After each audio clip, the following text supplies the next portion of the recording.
Bonjour à tous, dans cette nouvelle vidéo, je vous propose d'installer le conteneur Docker NetData. C'est une demande qui m'est faite par certains des abonnés. C'est un conteneur en fait qui installe un outil qui permet en fait de visualiser les différentes ressources de son NAS et leur utilisation. Voilà, à travers des dashboards graphiques, c'est plutôt bien fait. Donc sans plus attendre, je vous propose de commencer l'installation de ce conteneur. Alors l'image qu'on va utiliser et donc celle qui est publiée directement par l'éditeur et qu'on trouve sur le Docker Hub. Je vous mettrai le lien en commentaire.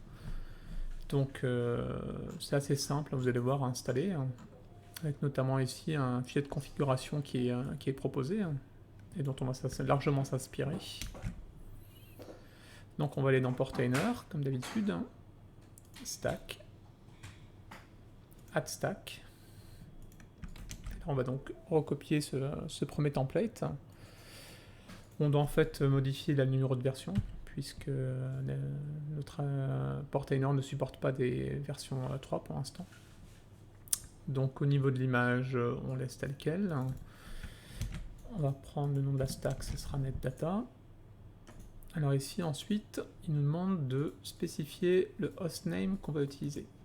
Donc moi le hostname en fait sur lequel je souhaite l'installer, c'est sur mon bac à sable, hein, où j'ai ma VM, où j'ai installé OMV5. On va le déclarer ici.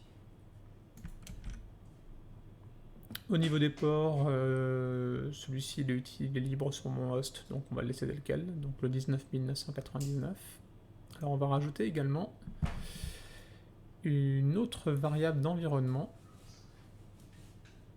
qui est en fait ici le PGID, donc le groupe ID de mon user Docker.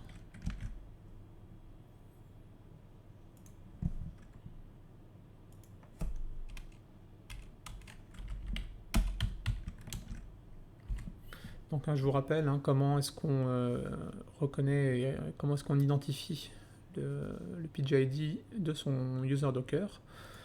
On se connecte en SSH sur son NAS.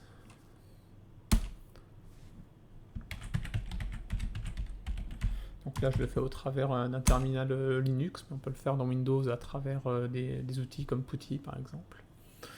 Et donc une fois que vous êtes connecté, vous tapez ID et le nom de votre user. Et là vous voyez, j'ai le groupe ID donc 100 qui est rattaché à mon user Docker. Donc c'est pour ça ici que je suis venu le déclarer. Donc je l'ai dit, voilà, après les autres variables ne bougent pas. Il n'y a pas de spécificité. Donc a priori, oui, l'environnement me déclare avant les ports. Tac, je vais le modifier ici. Tac, tac.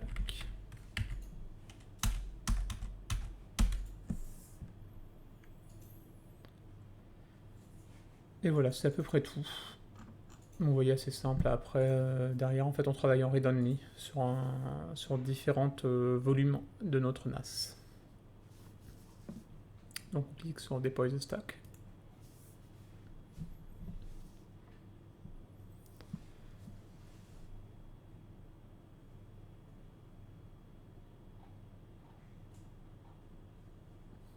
Ça peut prendre un peu de temps, hein, c'est le temps de télécharger l'image. Donc voilà. Mon conteneur est en cours de démarrage, donc on peut le voir au niveau des logs.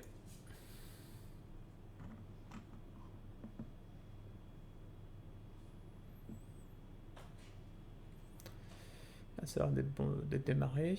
Alors pour se connecter à l'interface, en fait en local, vous mettez HTTP, votre IP et donc le port 19999. Donc on va y aller.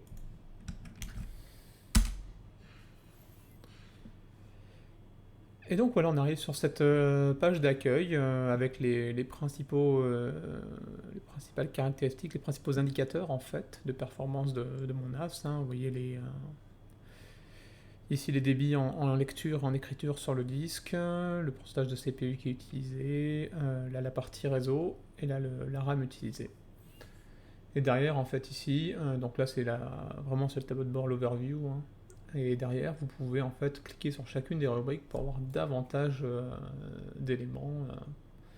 Par exemple, la Power Supply. Alors là, la VM tourne en fait sur un portable, donc là, vous voyez en fait le pourcentage de la batterie, donc qui est full. Non, c'est vraiment assez puissant. Il y a vraiment tout un tas d'indicateurs, bien plus que via l'interface de MV. Donc voilà, je vous laisserai bien entendu découvrir tous ces indicateurs. J'espère que cette vidéo vous aura donné envie d'utiliser cet outil, qui, comme vous voyez, est assez simple à utiliser. Et puis je vous donne rendez-vous dans une prochaine vidéo. Ciao!